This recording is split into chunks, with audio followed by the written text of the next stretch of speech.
C'est au sortir de la séance de restitution de la participation de la République démocratique du Congo à la COP 26, organisée par la vice-première ministre, ministre de l'Environnement et Développement durable, F. Bazaïba Massoudi, qui est l'ambassadeur du Canada accrédité en RDC, Benoît Pierre Laramé, a indiqué que son pays venait de décider de doubler son aide aux pays en développement. Ainsi, l'enveloppe allouée aux États les moins industrialisés s'échiffre désormais à 5,3 milliards de dollars.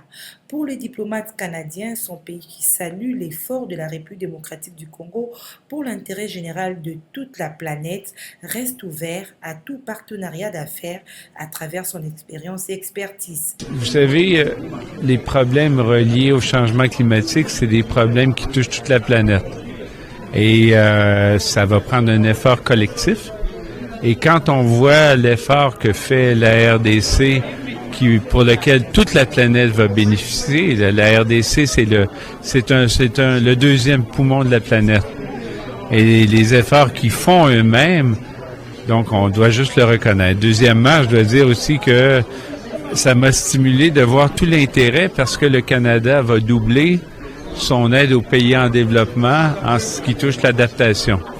Donc maintenant, on va avoir une enveloppe de 5,3 milliards de dollars qui va être répartie dans les pays en développement pour l'adaptation en mettant un effet particulier sur ce qu'on appelle les solutions naturelles. Donc on peut penser par exemple à l'agriculture. Et quand on sait l'importance de l'agriculture ici en RDC, notamment qui bénéficie aux femmes en particulier, donc on est très stimulé. Il faut noter que du 1er octobre au 13 novembre 2021, la République démocratique du Congo a été représentée à son niveau à la 26e conférence des parties signataires de la Convention des Nations Unies sur le changement climatique à Glasgow, en Écosse. L'état de siège vient d'être prorogé au cours de la plénière de ce mardi 30 novembre 2021 à l'Assemblée nationale. Sur certains députés pensent qu'il faut soutenir cela. D'autres, par contre, souhaitent voir l'efficacité de cet état de siège décrété par le président de la République pour en découdre avec l'insécurité dans l'Est de la République démocratique du Congo. Nous prononcer sur l'économie des textes et à trait à la prorogation de l'état de siège. Mais nous avons noté avec amertume que l'état de siège, par rapport à la situation d'avant, il n'y a pas d'amélioration. Il y a plusieurs mois pendant cette période de l'état de siège, alors que notre souci majeur de diminuer sensiblement ou de mettre fin aux tueries au niveau du nord et de l'Itourie. Et également, nous avons des préoccupations en ce qui concerne le commandement sur terrain. On ne sait pas si c'est le gouverneur ou c'est le commandant des opérations qui conduit toutes les opérations sur terrain. De notre pays. Autant que vous dites que vous êtes Congolais, autant que vous devez tout faire pour protéger votre territoire. C'est notre pays. Quelles que soient les difficultés que l'on connaît maintenant là, on ne peut pas rompre l'état de siège. Si on rompait l'état de siège, on va devenir quoi? Il y a un coin où mes compatriotes à moi sont décimés nuit et jour. Le gouvernement, le président de la République a décrété l'état de siège pour en venir au bout. Nous ne pouvons que soutenir cela. On n'a pas un autre choix. Nous ne pouvons que soutenir mordicus. J'ai dit, quelle que soit la longueur de la nuit, le jour finira toujours par se pointer. Ici, est noté que sur terrain, les combats continuent pour éradiquer les rebelles à travers cette guerre à symétrie non conventionnelle. Vote de la proposition de loi portant promotion et protection des personnes vivant avec handicap en République démocratique du Congo. La restitution avec l'honorable Papi Bazego, qui du reste a introduit une motion d'interpellation en l'endroit du DG de la Régie des eaux sur la desserte en eau potable en République démocratique du Congo. N'est-ce pas, de la proposition de loi qui est votée. N'est-ce pas, nous n'allons plus revenir sur les détails, notamment les points qui ont fait l'objet de discussion ou de rejet. Mais il est question tout simplement de faire nôtre la proposition de loi qui est votée. Alors, parlant de points à l'ordre du jour, nous avons discuté nous avons abordé, disons, la loi portant protection des personnes vivant avec handicap. Il y a eu également la proposition de loi sur le patrimoine culturel. Aussi, à la fin, ou tout au début, c'était comme ça l'examen de l'interpellation du directeur de la Régie des eaux. Concernant l'interpellation du directeur général de la Régie des eaux, l'honorable qui est devant vous se trouve être, n'est-ce pas, son initiateur. Vous et moi, nous savons très bien que la Régie des eaux va très mal. La ville de Kinshasa, bon nombre de quartiers ici à Kinshasa ne sont pas desservis, pas du tout. Il y a également, n'est-ce pas, l'intérieur du pays qui souffre, n'est-ce pas, de la desserte en eau potable. Ça, il ne faut pas être mathématicien pour comprendre. Vous allez dans les morgues, vous allez dans les hôpitaux, il n'y a pas d'eau. À travers les rues, vous voyez les mamans, vous voyez les enfants transporter, n'est-ce pas, des bidons sur leur tête, en train de chercher l'eau, qui est devenue pratiquement une denrée rare. Et malheureusement, nous enregistrons des cas de pertes en vies humaines, n'est-ce pas, fauchées par des véhicules au retour ou en allant chercher l'eau. Il est tout à fait normal que ceux-là qui ont obtenu, n'est-ce pas, le pouvoir du peuple, qui ont obtenu le mandat de diriger la Régie des eaux, puissent s'expliquer là-dessus. La République démocratique du Congo est considérée comme les châteaux d'eau douce de l'Afrique. Pourtant, malgré ses potentialités, notre pays présente un tableau de plis triste. 80% des Congolais n'accèdent pas à l'eau potable. Pourtant, dans ces secteurs, l'État devrait avoir une politique durable et cohérente. Cette interpellation tombe à pied nommé pour endiguer ces problèmes. Comme annoncé, les actions ciblées et concertées avec l'armée ougandaise ont démarré ce mardi avec les frappes aériennes et des tirs d'artillerie à partir de l'Ouganda sur les positions des terroristes ADF en République démocratique du Congo, indique le porte-parole du gouvernement, le ministre de la Communication, Patrick Muyaya. Une prise de position que plusieurs politiques contestent de par le contentieux de l'Ouganda envers la République démocratique du Congo. En réaction, l'honorable Serge Agnolito, consterné par les atrocités des miliciens en Ituri, estime que toute solution visant à éradiquer l'insécurité est la bienvenue. Je suis en train de pleurer. Je pleure nos compatriotes qui meurent à l'Est, généralement en Ituri et en Nord Kivu. Au moment où je parle, il y a même des corps qui ne sont pas enterrés. Dans 3 jours ici, les atrocités se sont multipliées jusque dans ma localité où je suis. Si nous sommes là des fois quelque part, ça nous met un peu mal à l'aise. Heureusement, la volonté politique du chef de l'État est là. Et c'est ce qui l'avait poussé à décréter l'état de siège. Mais aujourd'hui, nous constatons autre chose.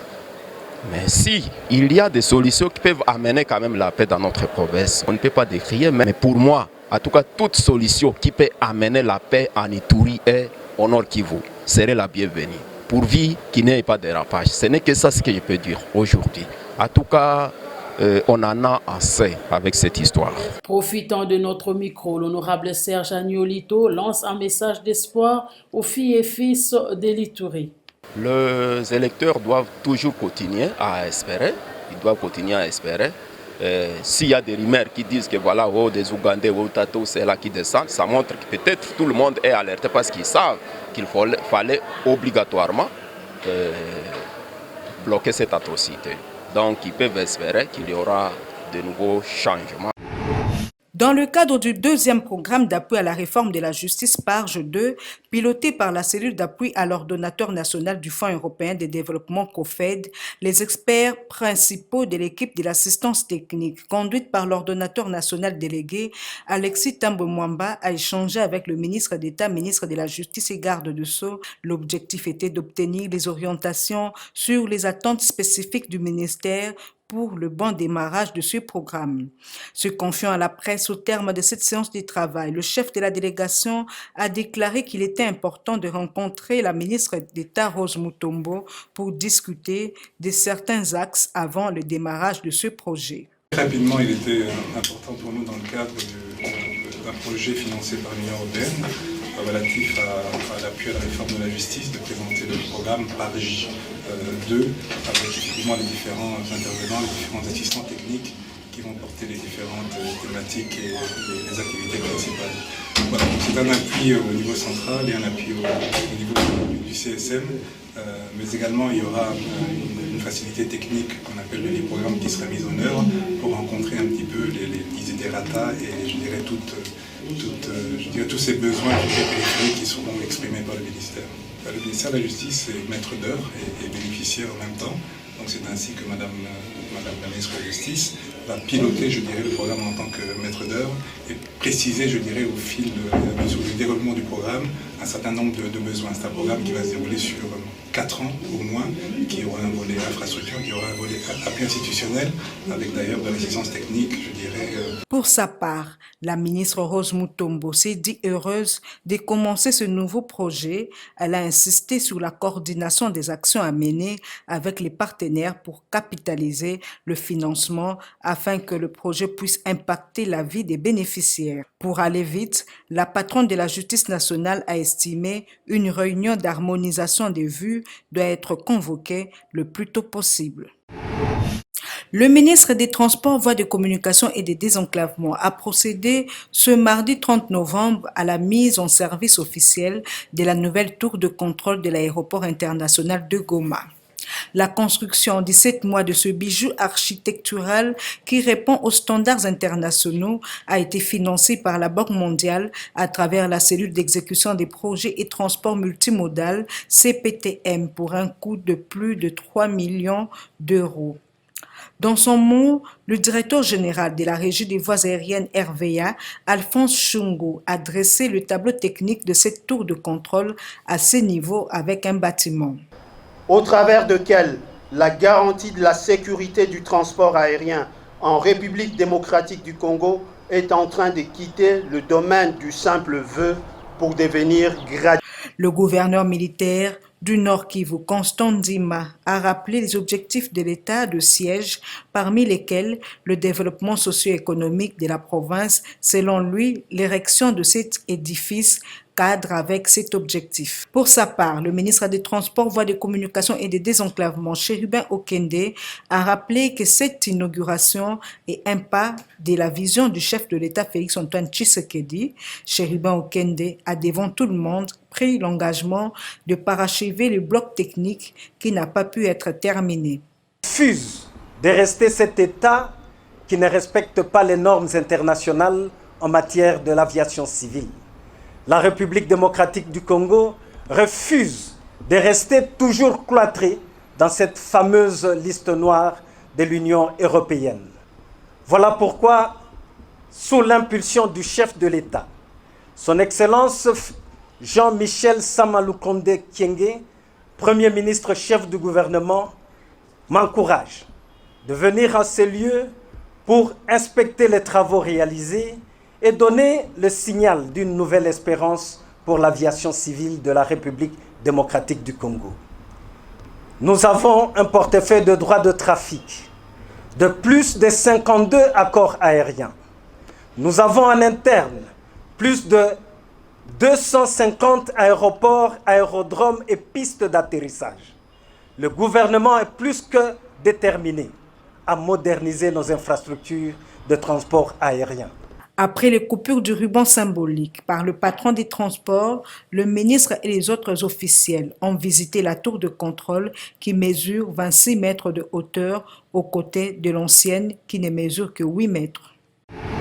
Dans la foulée de son agenda officiel de visite en Belgique, le ministre de la Santé publique, Hygiène et Prévention, Dr Jean-Jacques Mbongani, a reçu les directeurs RD, Biologie moléculaire et Business Développement, Raphaël Dupont, une firme française spécialisée notamment dans les diagnostics moléculaires et tests rapides contre la COVID-19. Ces derniers étant venus présenter son projet au patron de la santé publique, hygiène et prévention de la RDC.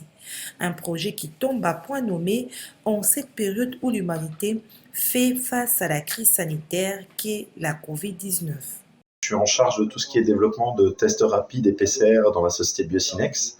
Et l'objet de ce rendez-vous, c'était de présenter les différentes solutions autour du dépistage du Covid, à savoir les tests rapides antigéniques qui permettent un dépistage en 10 minutes d'une potentielle infection au Covid quand quelqu'un présente des symptômes. Et puis de présenter aussi une solution qu'on a mis en place chez les voisins, qui est la PCR Covid, qui permet aussi du dépistage à l'aéroport ou avant de partir en voyage, de s'assurer que la personne n'est pas contaminée par le virus, tout simplement. Ce dernier s'est également félicité de l'intérêt affiché par le ministre de la Santé publique, Hygiène et Prévention dans le cadre de son projet de partenariat. Le ministre semble très intéressé par, d'une part, les tests rapides, parce qu'ils permettent une réponse immédiate, sans nécessité d'une infrastructure particulière, parce que c'est des tests qui sont fournis avec tous les éléments pour faire le dépistage au niveau du nez et avoir un résultat en quelques minutes tout simplement, donc plutôt un retour plutôt positif et je pense des échanges qui vont continuer dans les jours à venir. Justement, très intéressé de ce projet, le ministre Jean-Jacques Mbongani a demandé à son interlocuteur de lui saisir officiellement par courrier en vue d'une étude approfondie par les experts de son cabinet. Réagissant au sujet du retrait de l'Église catholique dans la plateforme des confessions religieuses de la CENI, l'historien des mentalités Kamba Ibouacha a salué la démarche salutaire et l'esprit d'ouverture teinté de sagesse de Félix Tshisekedi, de prêter une oreille attentive aux revendications des évêques et de dissiper tout malentendu. On peut parler de bras de fer entre les églises, entre l'église, une église déterminée, avec un chef de l'État. Est-ce qu'on peut? Est-ce que ça se dit? Ça ne peut se dire que sur le plan de la mentalisation et de la façon de voir le pouvoir. C'est simple. Et puis, quand on parle de cela, il y a toujours quelqu'un qui se croit supérieur à l'autre. Non. Le chef de l'État, n'importe lequel, dans la direction politique, dans l'art de gouverner, c'est lui le garant des institutions. Que le chef d'État accepte, je dis bien, accepte de recevoir les dirigeants des diverses confessions, mais il a parfaitement raison. C'est son travail.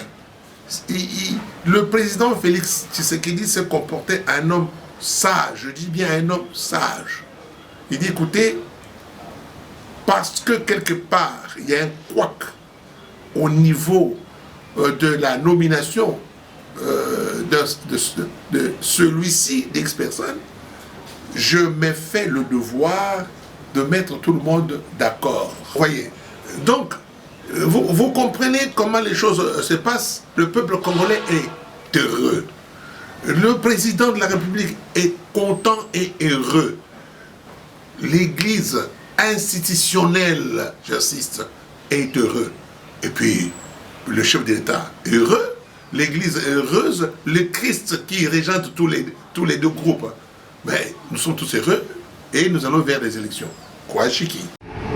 Face au délabrement des routes à Likasi et Kambov dans la province du Haut-Katanga, causée par la surcharge des camions des entreprises indiennes et chinoises transportant des minéraux, les députés nationaux Kiler Mubambe, élu de Likasi, lancent un appel au gouvernement.